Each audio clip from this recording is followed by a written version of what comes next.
ahead and get started. I'm Donna Beckman, the Advocacy and Outreach Director for the North Carolina Down Syndrome Alliance.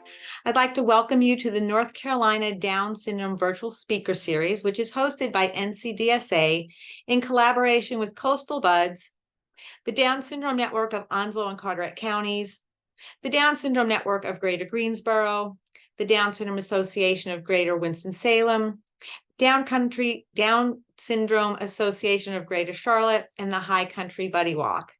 As a reminder, the virtual speaker series is held on the third Wednesday of each month at 7:30. It is free. The December webinar will be 1 week early on December 13th due to the Christmas holidays. Registration opens up the first of the month before the presentation. So let me see, this is November. So December is now live. So you could register for December, and December 1st, you'll be able to register for January. Tonight's webinar is being recorded, and barring any issues with technology, you will receive a follow-up email next week that will include a link to the video and the PowerPoint slides from tonight. The email that had the link to Zoom also included a link to a very brief survey that I would hope to encourage you to please complete that this evening afterwards. The captions have been enabled and you can turn them on your end. Tonight, we will be using the question and answer feature to answer questions, and we will hold all answering questions until the end of the presentation. Tonight's webinar is Technology and Apps for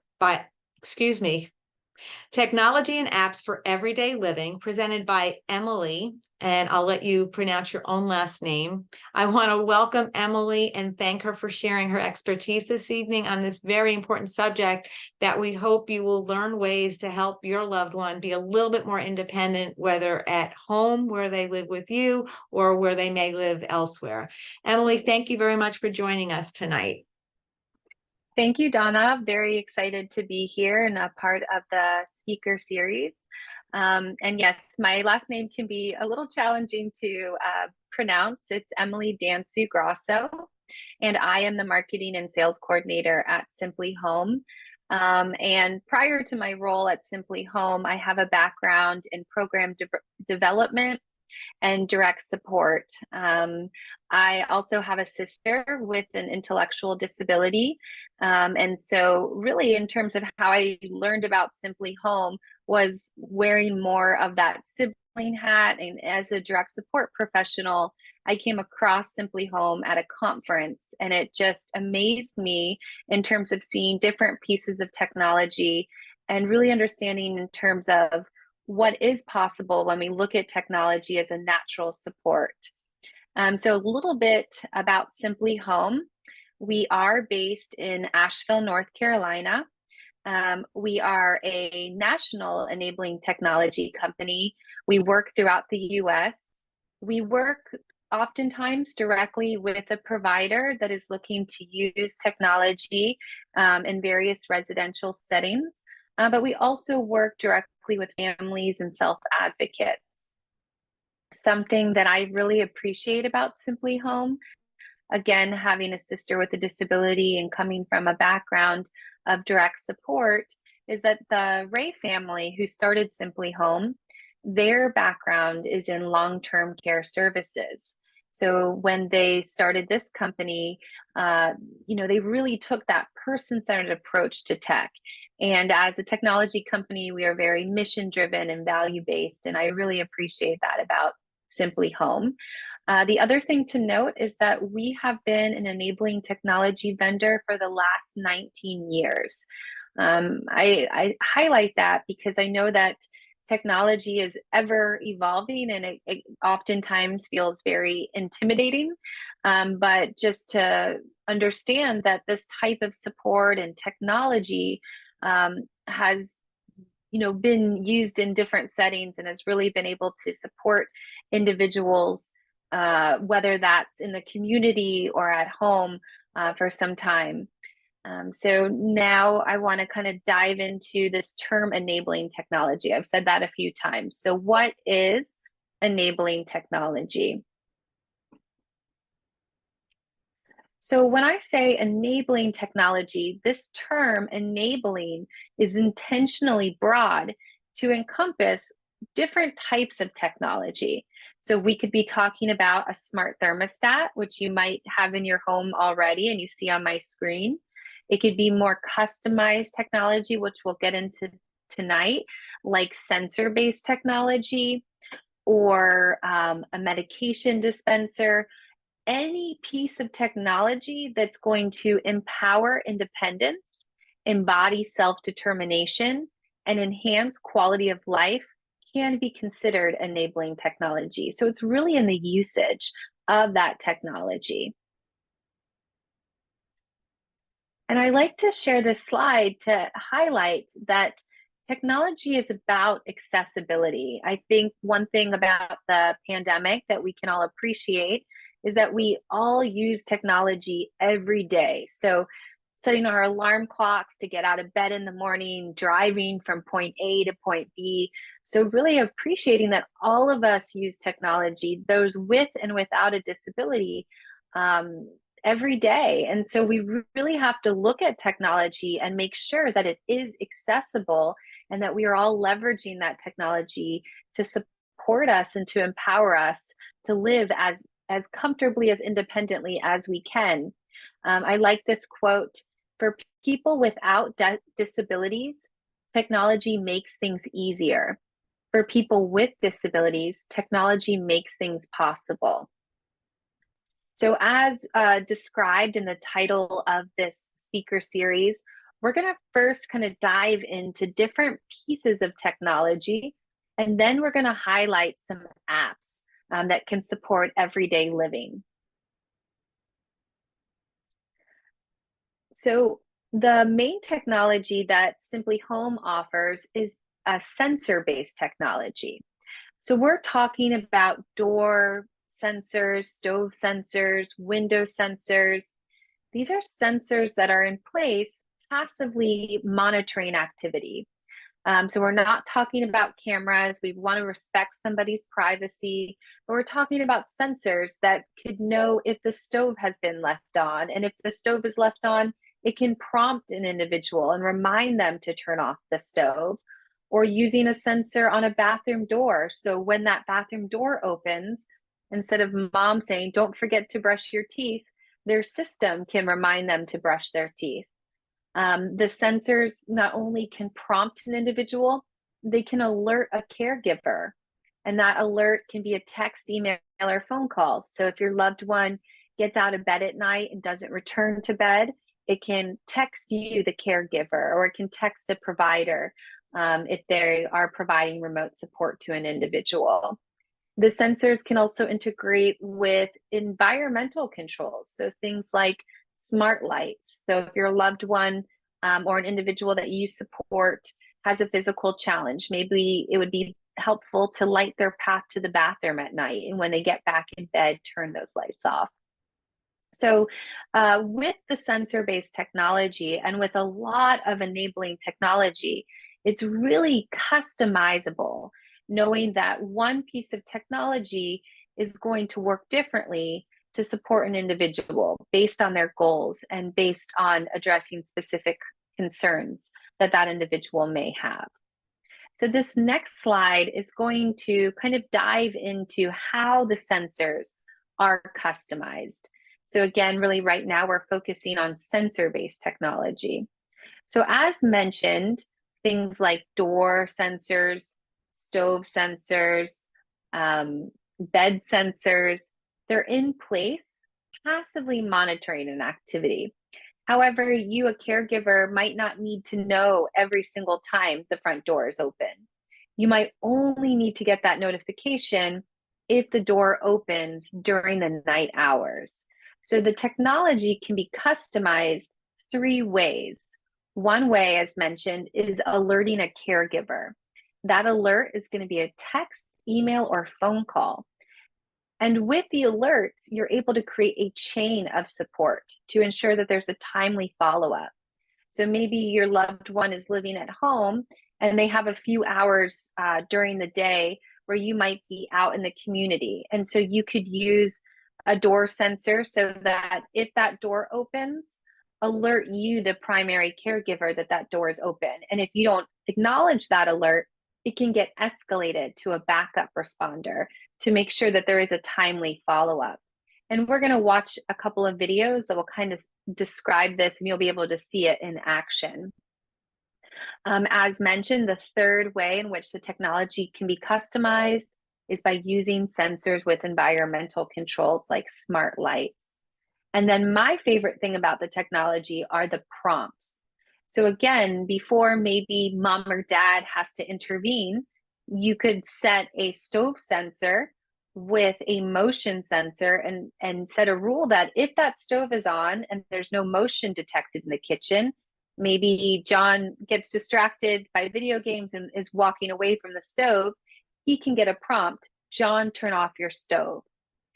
So the technology, again, passively supporting somebody, being able to let you, a caregiver or a staff person, know if assistance is truly needed. And then the third thing to note about technology, which can be very powerful, is the ability to look at data and trends. So oftentimes we might think that our loved one is getting up a lot during the night, or that they are forgetting to take their medication. And with the technology, you can look at a report and you can see how often is John needing to be prompted to turn off the stove, or how often is my loved one missing medication. And that information can help you to make informed decisions if someone is being under or over supported with the technology. So this is a slide that captures a young man, David, who uses our technology. And with David, he was transitioning. He was living at his mom's home, and then he wanted to transition to living on his own. His long-term goal, which he actually accomplished a couple of years ago, was to build his own log cabin on his family's property. And prior to that being built, he did move into his own apartment, and the sensor-based system was in place, and that provided peace of mind for his mother, but most importantly, allowed for dignity of risk.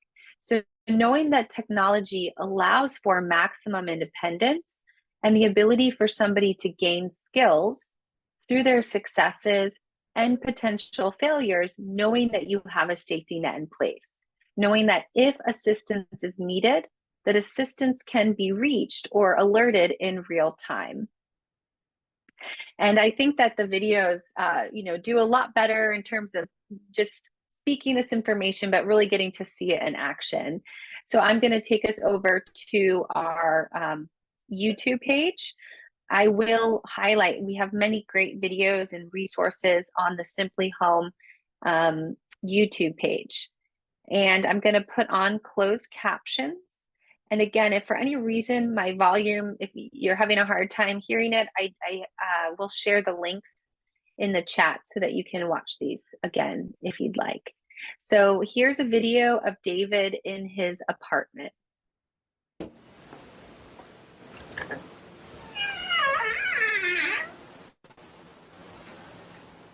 Hi.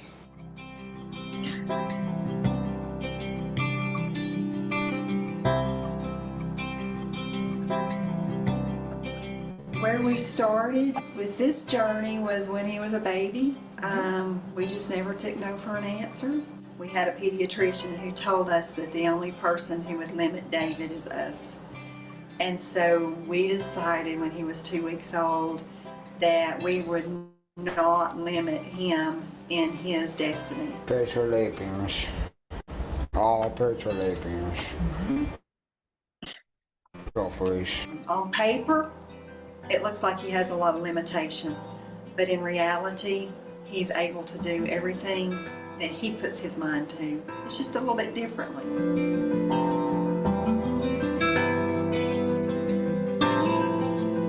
When he graduated, of course, the expectation was that he would have his own place. And I was scared. I didn't know how we were going to make that work. And I was the obstacle because I didn't know how he could do it without a roommate, and I didn't know how it was going to work. Actually, the coordinator for his program at Western, she started helping us advocate with his care coordinator with Smoky Mountain Mental Health to get a system for him so he would not need a full-time live-in. And it's worked beautifully.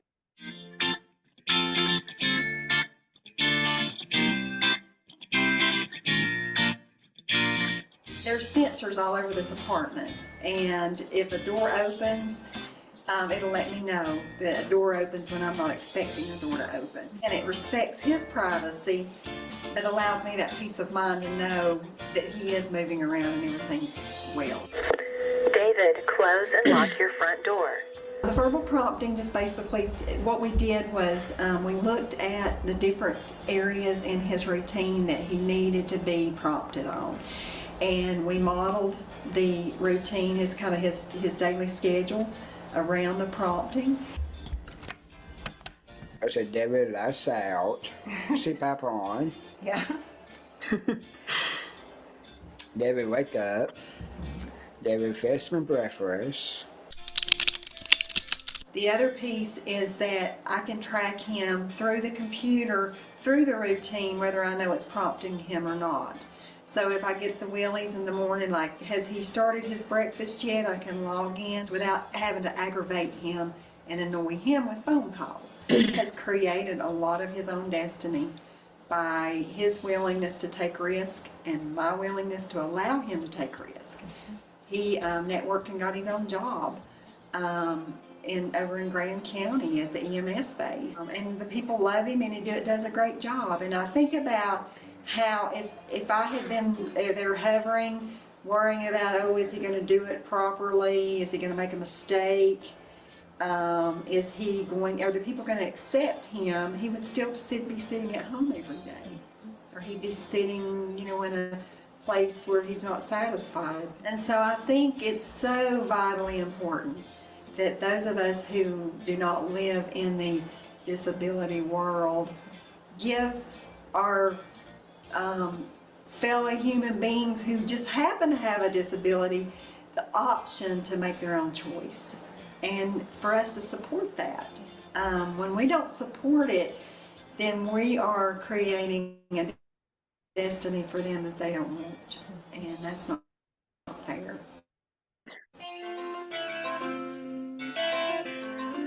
So one thing I love about that video is his system and customized prompts that he received kind of prompt him and promote him through his daily activity. And again, that's something that sensor-based technology can help. And then we'll talk about some off-the-shelf technology that you might already have in your home that can also prompt someone with their daily routine. So as described, another area in one's life that someone supports is really that self-determination. So being able to make choices in terms of their daily activity in their home. The video I'm going to share now, this is Colleen, and she was a part of a pilot program with an organization in New York. And she lived in an apartment. I believe she had a roommate, but she was able to kind of make her schedule and kind of come and go from her home, having that technology, and her caregiver being able to be notified, when she left the house or when she was back in the house. So now I'm going to highlight Colleen. And I'm going to turn myself on mute, but you should be able to still hear my video. SimplyHome system also has technology where it has a panic button. So if an individual needs something, they can press a panic button and it'll send an alert to the staff cell phone. Excellent. And as a veteran in the field, how has this opportunity changed about how you think about the future? It's changed my perspective a lot, because now I'm looking at every individual and saying, I wonder if they could do that. And I think it's endless. Do you think this technology will help families be able to support their loved ones at home longer? I think it absolutely could. I know that in just these 2 condos, I know that it provided a certain I'm level of so sorry. comfort This that video helped put, actually did not start where I had loaded it. So I'm going to move it back here. Talk about the experience of the first woman moving into her own apartment. What has that experience been like for her staff, and for her family? Well, for her, it's been really exciting. She couldn't wait to get into her new apartment. She would leave the house frequently and go visit her apartment. She decorated it herself, with staff helping her and taking her places to pick things out. She absolutely loved it. Her mom was very excited. It's something her mom wanted for her for years and years, and her mom knew that she had the ability to do it, and we agreed with her mom. So once she's home, the door alert sends the text message alert to the staff's phone. They know she's home. She calls, and then she'll do her afternoon routine of exercise, chores, whatever she has to do. And then she can decide whether she wants to go to the gym and work out, which is right in the condo complex. So she may leave to go and do that. And again, the SimplyHome system will, door sensor will send an alert to the phone to let staff know that she left to go to the gym. But she also will call staff to let them know she's leaving. So we know that like someone didn't arrive at the house that shouldn't be there. Once she goes to the gym and she gets home, she'll also call staff to say that she's home, and once again we'll get the SimplyHome alert to let us know that the door was open. So she also can come and go to a bodega that's around the corner. She can walk there by herself. So she can make these decisions as she pleases throughout her daily schedule. It sounds like it would potentially bring a lot more individual choice. Yes. Okay. Yes. So exactly. So say the rest of the group wants to go out, but that one individual doesn't. Maybe that one individual can stay home, and the SimplyHome system sends the text message alerts if that person needs something. That the SimplyHome system also has technology where it has a panic button. So if an individual needs something, they can press a panic button and it'll send an alert to the staff cell phone. Excellent. And as a veteran in the field, how has this opportunity changed about how you think about the future? It's changed to my perspective a lot, because now I'm looking at every individual and saying, I wonder if they could do that. And you know, I think it's endless. Do you think this technology will help families be able to support their loved ones at home longer? Oh, I think it absolutely could. I know that in just these 2 condos, I know that it provided a certain level of comfort that helped put families that were maybe questionable in us doing this. It kind of put them over the fence and made them a little bit more agreeable to it. It just provided that little extra comfort, but I think families definitely could benefit from it and be able to use that at home. Absolutely.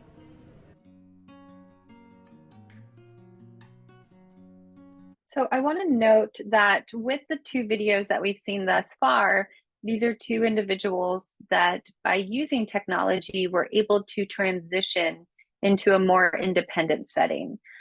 So with technology, it gave their caregivers that peace of mind, and the technology allowed for what's called remote support. So that's direct support that is provided in a remote capacity in conjunction with or utilizing various forms of enabling technology.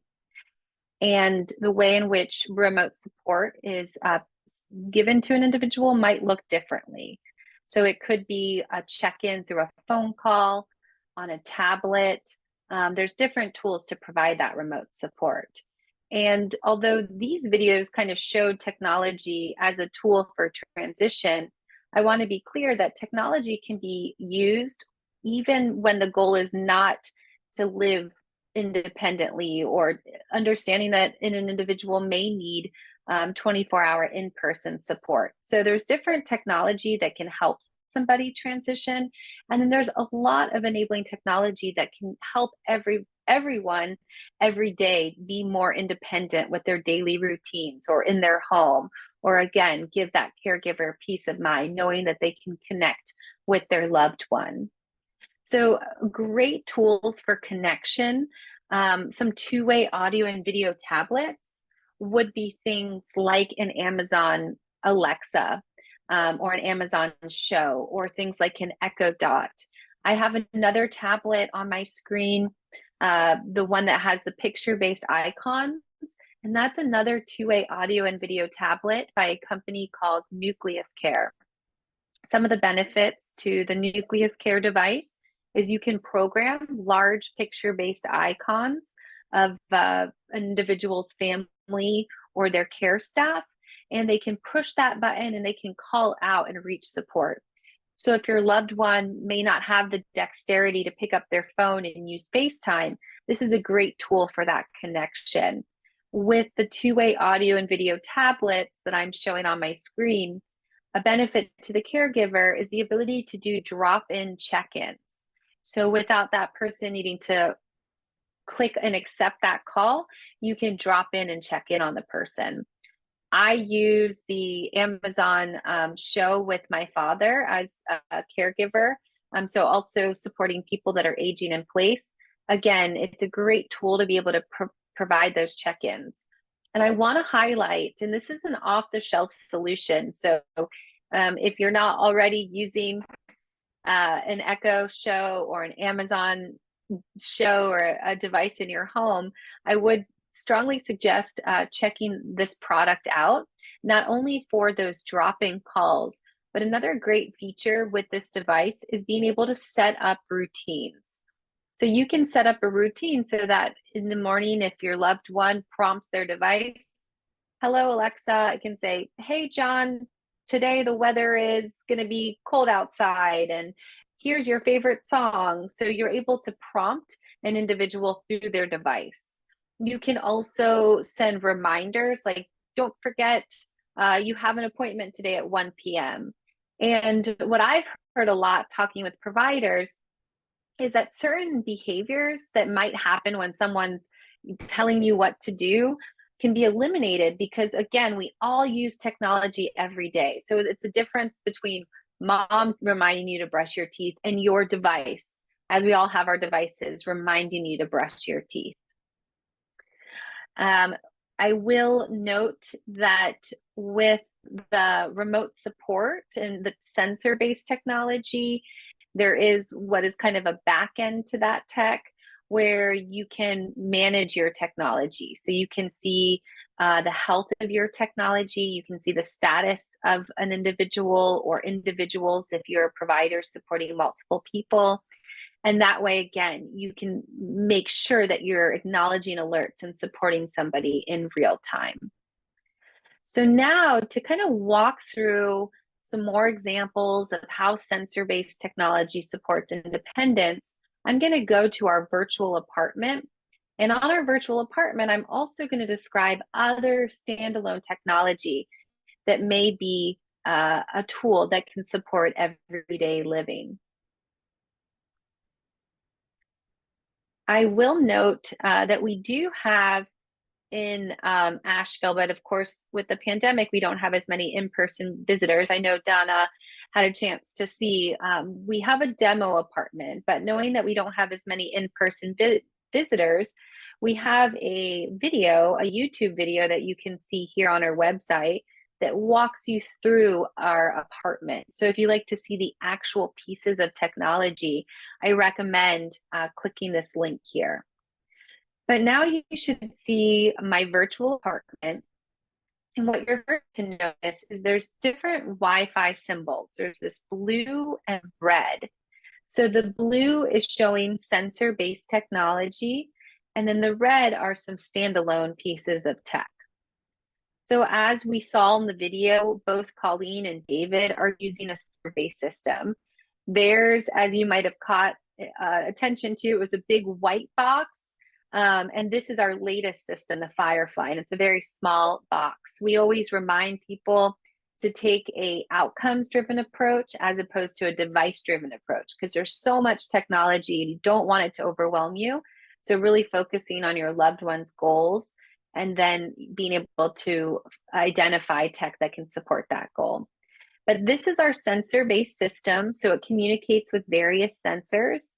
And again, the sensors are going to let you, a caregiver, know if something happens or doesn't happen when you would expect it to. So using these on windows or on doors to get a notification, again, if the door opens when you don't expect it to, if the door opens during the night hours, or if a window has been open for more than 15 minutes. You can also use these sensors on things like a food pantry or on a refrigerator or on a medication cabinet. And an example of how that would support a person is you might have this on a refrigerator and set a rule that if that refrigerator is not open by 9 a.m., notify a caregiver that the refrigerator has not been opened, letting you know that somebody's not up and moving around when you would expect them to. Or maybe if an individual needs some support in terms of eating at appropriate times, you can use these sensors on a food pantry. And if food is accessed during the night hours, give that person a prompt, John, it's not make a healthy choice, or it's not time to snack. So again, thinking about all the different applications and ways that can support each individual. We have things like a bed or a chair sensor. David, who we saw, he uses this bed sensor. And the way it works is going to be different in the morning and at night. So when he gets into bed at night, he gets a prompt, David, put on your CPAP machine. That same sensor works differently in the morning. When he has to get up and get ready for work, if he keeps hitting that snooze button, he's going to get a prompt, David, it's time to get up for work. And if he doesn't get out of bed, then his care team's going to be notified so they can follow up, provide some additional support. We have things like a bed shaker. So for an individual that's hard of hearing, they could get that prompt, maybe when someone's at their front door or when it's time to get out of bed. Other sensors would be a water sensor. These are most commonly used in a bathroom. They could also be used by in a laundry room or by a water heater, anywhere where there's the need to know if there's a concern about water being detected. And thinking about for an individual that may need that 24-hour in-person support, the difference of a caregiver, sitting on the toilet just in case they need assistance getting out of the shower, and maybe being in another area of the house. And if assistance is needed, that caregiver can receive that notification in real time. The sensor I've talked about a couple of times is a stove sensor. This stove sensor, it's not a smart stove, so it's not going to remotely turn off the stove, but it's going to notify you if that stove is left on, or you might set it up every time the stove is on, you want to be notified. Really, the way in which it's programmed or customized, again, is really based on that individual to address any concerns that you may have or that person may have, or to support their goals for cooking independently. We have other sensors, or there's other sensors out there like fire alarm sensors or carbon monoxide sensors, and they don't replace the existing system, but they can listen for that beep and they can take an action, like turning on a strobe light so that your loved one knows that they need to exit the home, or being able to, again, notify a caregiver in real time if that event has occurred. And as we talked about with sensor-based technology, having a tablet like the Nucleus Care or an Amazon Show, where if you can't get to a person in person, you can always drop in and provide a remote check-in.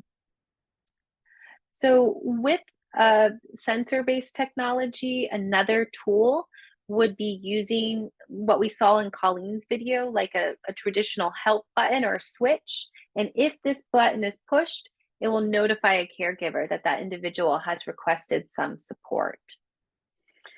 I know I'm sharing a lot of information, and you might be thinking, wow, there's so much out there. And again, I don't want this to intimidate you, but just to paint a picture, because I always say it's until you know it exists, you don't know it's possible. So knowing that there are many resources available and many different types of technology. Other types of technology that can support an individual in their home would be things like a Ring doorbell. So if there's a concern about wandering or elopement, maybe using a Ring doorbell on its own or with a sensor. So if that door opens, it can notify a caregiver. It can also turn on the Ring doorbell, so you know the direction someone's going and what they're wearing at that time. There's other types of smart home tech, like a smart lock. The benefit of a smart lock is not only does it have the key entry, but the PIN code. So if you have different support people that might come in your home, each staff person or support person can have their own unique PIN. And if they're no longer providing that support, you can delete that code. There's personal emergency response system. So this is a product that would get routed to a call center if the person pushed that button. And that call center would be able to triage that call. And if it's an emergency, it can notify emergency personnel. Or if it's not an emergency, it can notify a caregiver or staff person if assistance is needed. I would say saving one of the best for last, this is one of my favorite products, a medication dispenser. I will say at SimplyHome, this is our device, the Med Ready, but there are many different types of medication dispensers on the market. There's a device, I believe it's called Spencer. There's also another one I'm familiar with called Dose. And with the medication dispensers, and I'll describe this one, some of the benefits of the device is that you can fill the device in advance with medication. So with this device, it's about the size of a dinner plate. So for somebody that might misplace their pill box, just based on size, this is hard to misplace. With this device, you can fill up to 28 doses of medication in advance and up to 4 alarms when somebody would need to be reminded to take their medication. When it's time for medication, the device itself will have a red blinking light and an alarm sound, letting the person know it's time for meds, and that single dose will become available. And if the person doesn't take their medication from the device, then it can notify a caregiver or it can call and remind the person to take their medication. And again, thinking about different smart home technologies like a smart thermostat or smart lights, one thing at SimplyHome that we understand is that some of that off-the-shelf smart technology may still not be accessible to a person with a disability. So we can create a customized interface on a tablet or a smartphone so that somebody could control their home thermostat by using their fist to push an icon like a snowflake or a sun to control their temperatures. So knowing that there's different type of smart home technology, really making sure that it is truly accessible.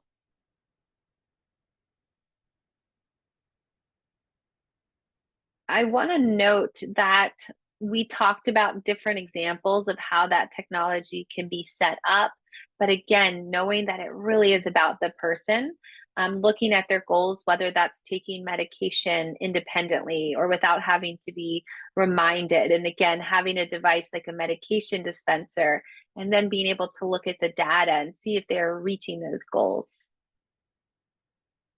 So some questions to think about as a self-advocate or a family as it relates to the technology is really kind of, what do you think about using technology at home? I know some of the feedback or some of the concern that people might have is privacy, or somebody listening in on an individual. And again, with the sensors or using sensor-based technology, it's not cameras. So it's not monitoring someone or that kind of big brother, somebody kind of 24/7, watching somebody, but it's passively supporting the individual. But how do you feel about technology, or what technology are you currently using? And thinking about with some of the examples, what technology may increase your loved one or an individual that you support their independence. And that might be, again, an Amazon device, just giving that person a prompt about their daily routine or their night routine. And the big thing about technology, and with many studies that have been done or surveys of individuals that are using technology, the self advocate typically says, in terms of the benefits of the tech, a lot of times it's increased self advocacy or a sense of independence, but a big one is safety. Many people feel more safe with the technology in place. So if you are interested in some of the technology that was described in that apartment, if you want to know more about SimplyHome, you can always go to our website. On the contact page, we have a get in touch, and you identify yourself as a provider or an individual or family.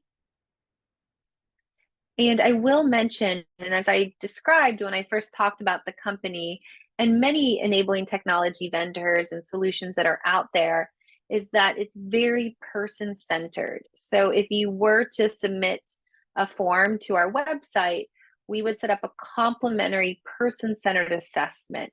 So that's where we gather information about preferences, goals, concerns, the home environment. And based on that information, create a system recommendation. So it would say, based on the goal to cook independently, we recommend a stove sensor, and it will support the person in this way. So you don't have to be a tech expert. You really have to look at different partnerships and resources, and then work again from those goals, and then identify the tech that can support those goals. If you were to move in this direction and you accept that system recommendation, the technology is all pre-programmed, so you don't have to set it up. It comes ready for installation. And I'll be happy at the end to answer any questions you might have about that process. So now, kind of part two, I want to talk about some great apps that are available on your smartphone that can support everyday living.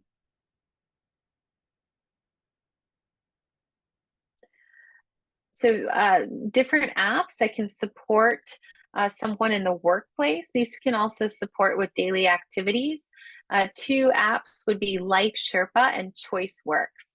I will say that the Life Sherpa app, that is, I think, mostly available for providers, while ChoiceWorks is an app that a family or a self-advocate can directly download on their phone. Both of these solutions and apps, they help by setting up task prompts for an individual.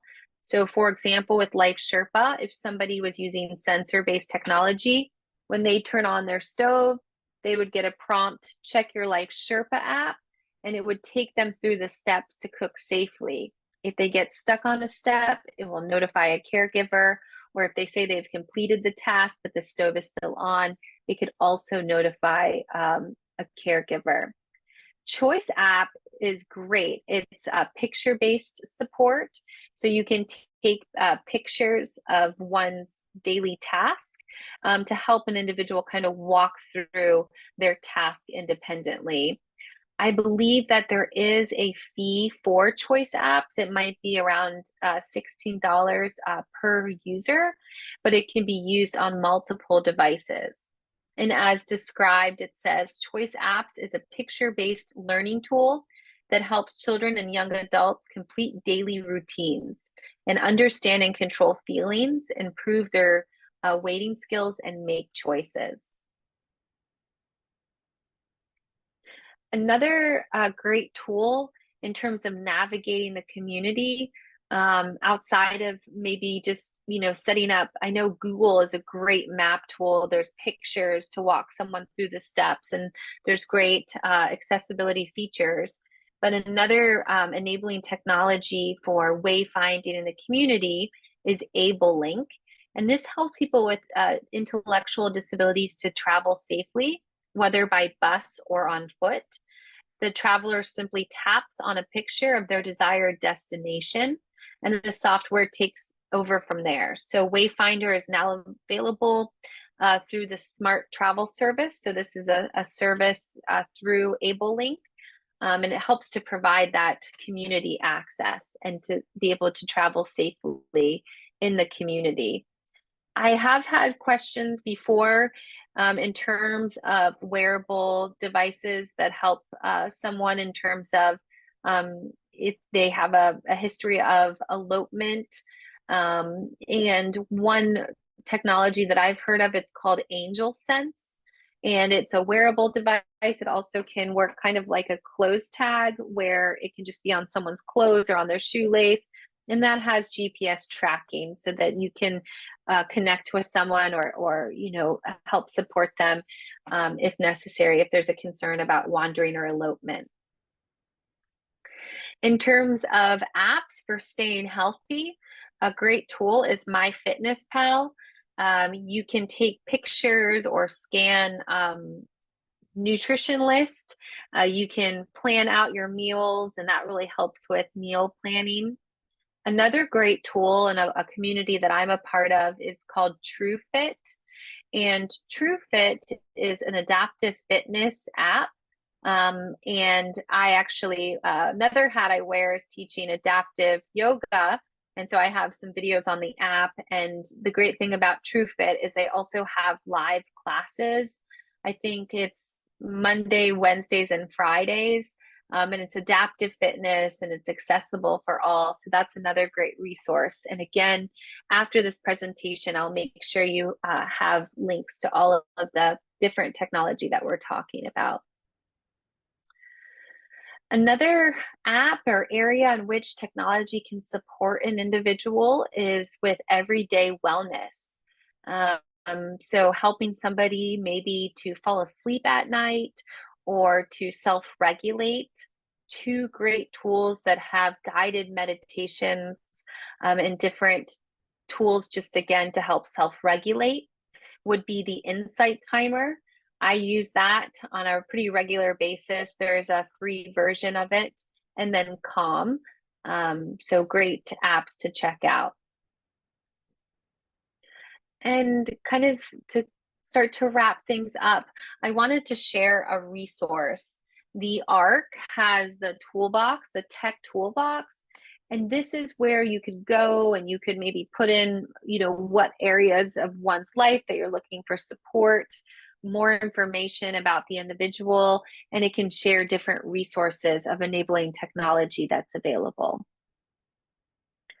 So just some reminders or kind of takeaways from this presentation is just appreciating that technology is a natural support. We all use technology every day. And before we say that maybe someone can't do it or that they can't be maybe more independent with certain living skills, we ask what technology or app is available to support that goal. And you don't have to be a tech expert. There are many resources and people, technology vendors that can help you learn about what technology is available to support your loved one's goals. Lastly, I had an opportunity to interview a mother of an adult son with autism that lives, I believe, in North Carolina. And just to hear more kind of what the technology he's using, the sensor-based system means. And she talked a lot about what it means for her in terms of that peace of mind and, knowing, getting that notification about the stove, but really what it means for her son to live where and how he wants to live. So I really want to thank you for this opportunity to present as a part of the speaker series. And I am always available via email for questions.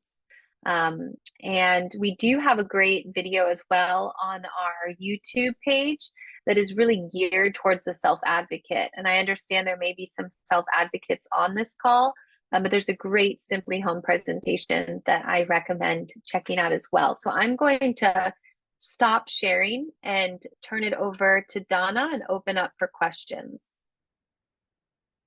Thank you, Emily. That was great. One of the problems we face as parents and caregivers of individuals with Down syndrome and other intellectual developmental disabilities is we don't see what that independence could look like. But what I love that you covered here tonight are things that we can already be incorporating in the home. And I think that's one of the really big steps as parents we need to take, is to give our children that little taste of independence for their confidence, and then also for our confidence when we can see that they are able to do something. My son doesn't take medication, but I love the medication dispenser because that is a safe and secure method for an individual quite young, possibly, to be able to administer their own medication on a regular basis. And that is just something we can instill in our children at home. And I just am so excited. As you know, you mentioned before, I was able to tour your facility last winter, and I just love how you have over time continually adapted your technology to meet the needs of your customers, and how you take, a lot of things that are just off the shelf and make them work. So I really appreciate you spending your Wednesday evening with us. I hope that there's a small group of us tonight, but I hope that there's some questions that will pop up in the Q&A box. And I want to remind everybody that a lot of the things that we take for granted on our smartphones came from the disability community, because it was making technology accessible, whether it's voice to text or text prediction. A lot of these things have all started, they generated from the disability community, and the rest of us use it every day as though it was just designed for us. Yeah, I think that's a great point, that universal design, and it's absolutely true. And I get excited just to see that ever evolving. I mean, it's incredible. A lot of the accessibility features, especially with our smartphones, that have become available. And, I think that, and I appreciate you also noting, because that's something I think that just coming from a background in long-term care services that we are constantly doing, is getting that feedback and making sure, knowing that even one sensor is going to work differently as it relates to that individual. So there has to be that built-in kind of, it has to be dynamic and adaptable, knowing that everybody is different and those needs vary from person to person. See what we've got. We've got a couple questions coming in. Yeah, don't we all need this one? Do you know a good phone app to protect my son with Down syndrome from harmful websites, etc.? I don't personally or professionally know of any solution to protect someone with browsing. I think that you raise a really good point in terms of vulnerability and access. And I know, YouTube, it can be really challenging. I have not heard of a solution, but I guarantee there's something out there, and you might want to check on that ARC toolbox. But I would think that, I hope that there are different companies out there that are addressing that. But unfortunately, I don't have a recommendation. There are ways, and I don't know how, to set restrictions on a laptop. I don't know if they're as stringent on, say, an iPhone. I know that you can rate certain apps and not have them pop up on the phone. But as the technology exists on laptops, I don't know if it exists on apps. So I can even answer this question. Does SimplyHome work outside of North Carolina? That's a big yes. Emily, you want to tell us a little bit more how you do that? Absolutely. Yes. So we are a national company.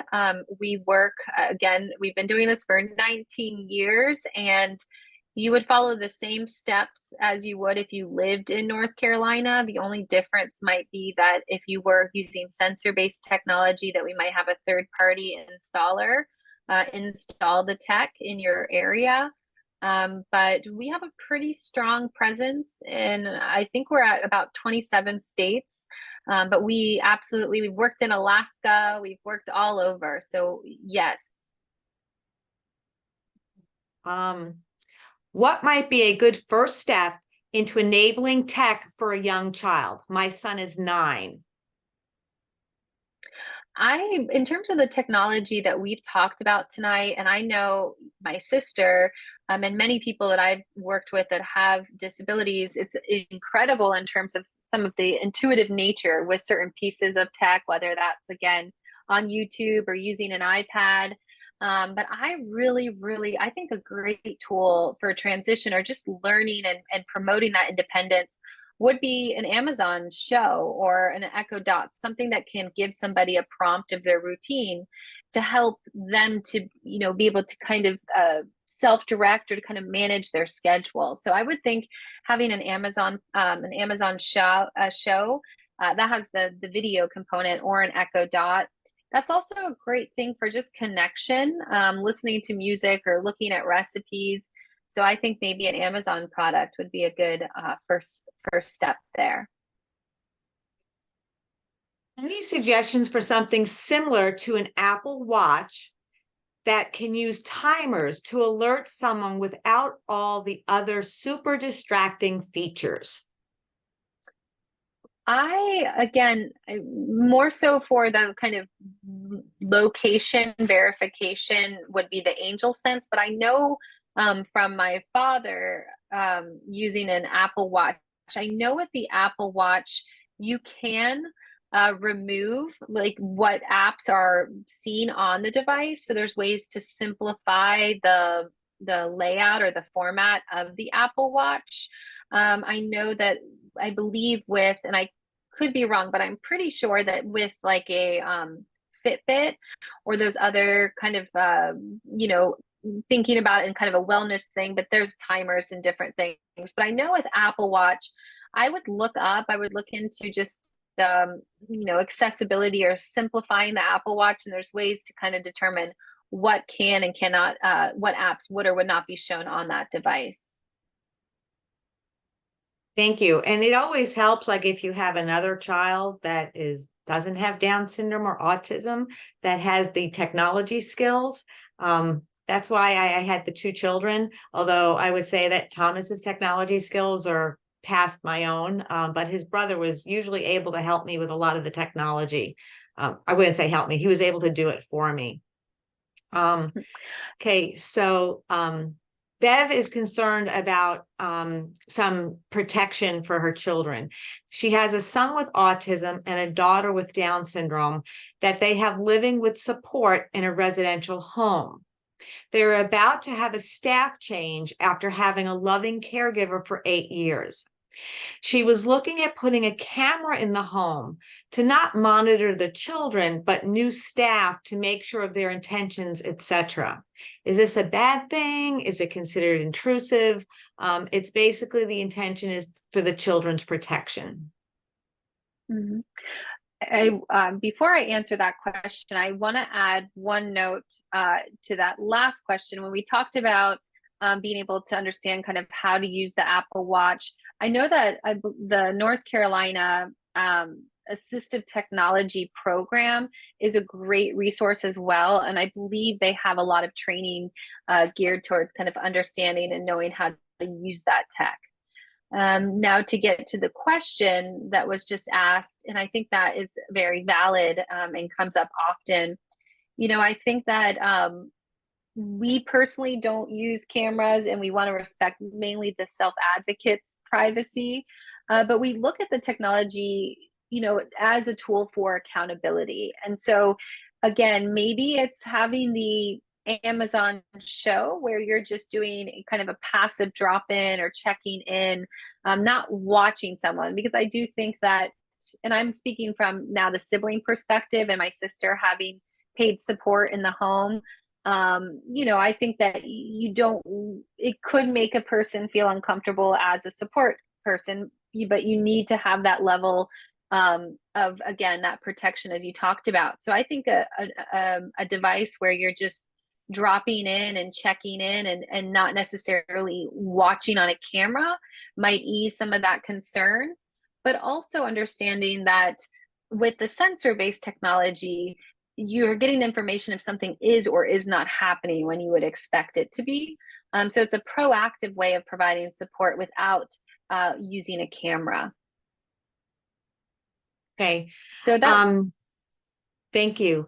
What happens with this system when the Wi-Fi goes out? Is a caregiver alerted? Yes, that's a great question, and one that comes up for good reasons. I know we were even getting on here early to make sure the Wi-Fi was working. So with our sensor-based system, we do have a unit that has built-in cellular, so it doesn't rely on the internet. Now, if you are using internet or Wi-Fi, the products do have battery backup.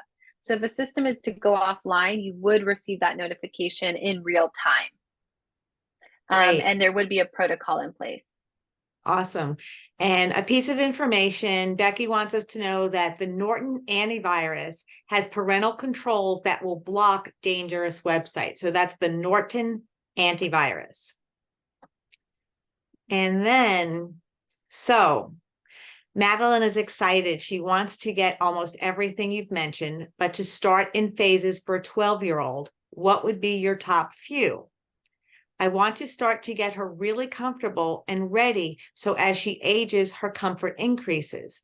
We have an Echo Dot we use, and we have great, and you gave great examples of other uses. I'm excited to try those. So Madeline would like to know, how should she get started for a 12-year-old with Down syndrome? Yeah, I think, I think it's, again, as we talked about different apps, I really think apps are a great way as well. Like we talked about with ChoiceWorks, or even looking at your phone as a tool to support someone to kind of manage their routine through video modeling. So being able to even potentially with your smartphone as it is, walking through the steps of somebody's making breakfast or picking out their clothes, and then they're able to watch that video on their iPad and have that support to kind of walk through their daily activities. So I think it's, again, as we talked about, how we kind of use our technology and how we're looking at it as a form of support. It may be that we have to take it a step further and to integrate some additional reminders or use videos, but it's using, just as you already are, just kind of having it in the home and just making sure that everybody is benefiting from the technology. One of the things, we know that, social stories work very well for our children. And now with the technology of everyone having the smartphone and a camera right there, it's very easy to record what your child is doing or what you're doing.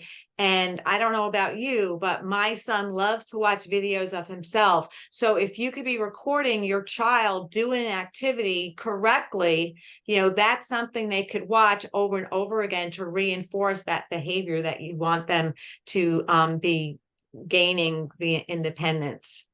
Patricia says, thank you so much. Thank you for joining us, Patricia. So, any last pieces of wisdom, Emily, that you want to impart on our participants this evening? I wearing the sibling hat and having a sister with a disability and just understanding it from kind of different angles now, being in this professional space. Just thank you for your time and continuously soaking up resources and coming together. And it's so great that you have these speaker series. And it, as we say, it takes a village, but also, again, it's just knowing that this technology is available. So just knowing that it's out there and sharing this information, and it really helps kind of, I think, broaden what is possible. So someone joined very late. They want to know if this could be watched. So in case, hopefully nothing will happen. This has been recorded, and you will get a follow-up email next week with the link to the recording and the PowerPoint slides. So we'll keep our fingers crossed that technology works the way it should, or the person operating the technology operates it correctly. Well, if we don't have any more questions, I want to thank everyone for participating with us tonight and trusting NCDSA and our collaborators and bringing you information that we feel is incredibly relevant to our children. And I want to thank Emily for spending her Wednesday evening with us. And with that, we are finished. I want to wish everybody a happy Thanksgiving. It's hard to believe that it's November, but it's also hard to believe that it's 2023 coming to an end.